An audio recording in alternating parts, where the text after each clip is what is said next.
ನಮಸ್ಕಾರ. ಕರ್ನಾಟಕದ ಬಂಧುಗಳಿಗೆ, ಕನ್ನಡಿಗರಿಗೆ, ನಮ್ಮೆಲ್ಲ ಬಂಧುಗಳಿಗೆ, ಗೆಳೆಯರಿಗೆ, ಎಲ್ಲ ಜನತೆಗೆ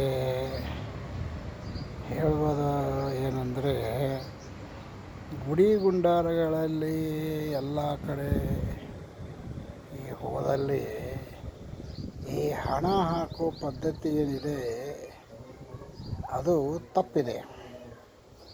ನಾವು ಯಾಕೆ ಹಾಕಬೇಕು ಅನ್ನೋದನ್ನು ನಾವು ವಿಚಾರ ಮಾಡಿಲ್ಲ. ಹಾಕಬೇಕು, ಹಾಕಬಾರದು. ಅದ್ರ ಜೊತೆಗೆ ಜನ ಬೆಳ್ಳಿ ಕೊಟ್ಟರೆ, ಬಂಗಾರ ಕೊಟ್ಟೆ, ಬಂಗಾರದ ಕಿರೀಟ ಕೊಟ್ಟೆ. ಹೌದು, ಒಳ್ಳೆಯವರ ಸೇವಾಲಯ ಮಾಡುವವರಿಗೆ ನಾನೇನು ಮಾಡಲಿ, ಬಡವನಲ್ಲ.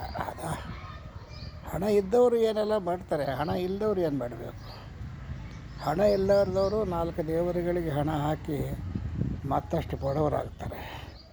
ನೀವು ಪರಿಶ್ರಮ ಪಟ್ಟು ದುಡಿದ ಹಣವನ್ನು ವ್ಯರ್ಥವಾಗಿ ಹೆಸರಿಸಬೇಡಿ. ನಿಮ್ಮ ಸುತ್ತಲೂ ಶೋಷಣೆಯ ಒಂದು ಜಾಲ ಇದೆ. ಅದರಲ್ಲಿ ಈ ದೇವರು, ಗುಡಿ ಗುಂಡಾರಗಳು ಮತ್ತು ಉಳಿದ ಧರ್ಮದಲ್ಲಿರುವಂಥವು ಎಲ್ಲವೂ ಅವೇ. ನೀವು ಯಾವುದೇ ಮಠಕ್ಕೆ ಹೋಗ್ರಿ, ಆಶ್ರಮಕ್ಕೆ ಹೋಗ್ರಿ, ಎಲ್ಲಿನ ಹೋಗ್ರಿ, ಅಲ್ಲೊಂದು ಹುಂಡಿ ಪೆಟ್ಟಿಗೆ ಇರ್ತದೆ. ಆ ಹುಂಡಿಗೆ ಪೆಟ್ಟಿಗೆಯಲ್ಲಿ ನೀವು ಹಾಕ್ತೀರಿ. ಅದರಿಂದ ಏನಾಗ್ತಾರೆ ಅಂದರೆ, ಅಲ್ಲಿ ಇರೋರು ಅವರು ಕೋಟ್ಯಾಧೀಶರಾಗ್ತಾರೆ. ಆ ಹಣವನ್ನು ಸದುಪಯೋಗ ಮಾಡ್ಬೋದು, ದುರುಪಯೋಗ ಮಾಡ್ಬೋದು. ಅದಕ್ಕೆ ಈ ಹಣ ಹಾಕುವುದನ್ನು, ದೇವರಿಗೆ ಹುಂಡಿಯಲ್ಲಿ ಹಣ ಹಾಕುವುದನ್ನು ನಾನು ನಂಬೋದಿಲ್ಲ.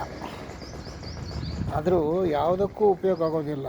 ಎಷ್ಟೋ ಸಲ ಈಗ ಏನಾಗ್ತಾಯಿದೆ ಅಂದರೆ, ದೊಡ್ಡ ಗುಡಿಗಳಲ್ಲಿ ಬಂಗಾರ ಪೂಜಾರಿಗಳೇ ಕದಿಯುವಂಥ ಒಂದು ಕೆಲಸ ಮಾಡ್ತಾಯಿದ್ದಾರೆ.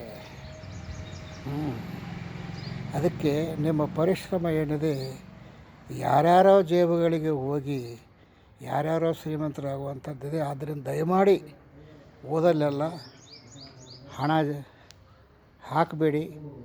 ಹಾಕಿದ್ರೂ ಅತೀ ಕಡಿಮೆ. ನೀವು ಹಾಕಬೇಕಂತ ಒಂದು ಭಕ್ತಿ ಅಂತ ಅನ್ನೋ ಒಂದು ನಂಬಿಕೆ ಇದ್ದರೆ ಅದನ್ನ ಮಾಡಿ. ಬೆಳ್ಳಿ ಬಂಗಾರ ಎಲ್ಲಿ ಕೊಡಲಿಕ್ಕೆ ಹೋಗಬೇಡಿ. ಅದು ಬಂಗಾರ ಅಂಕರು ರಿಸರ್ವ್, ಅದು ಇಟ್ಕೊಳ್ಳಿ. ಅದು ನಿಮ್ಮ ಮುಂದಿನ ತಲೆಮಾರಿಗೆ, ನಿಮ್ಮ ಸಂಬಂಧಿಕರಿಗೆ, ಎಲ್ಲರಿಗೂ ಉಪಯೋಗ, ಸಮಾಜಕ್ಕೆ, ನಿಮ್ಮ ಸರ್ವ ಬಂಧುಗಳಿಗೆ ಉಪಯೋಗ ಆಗುತ್ತದೆ. Thank you.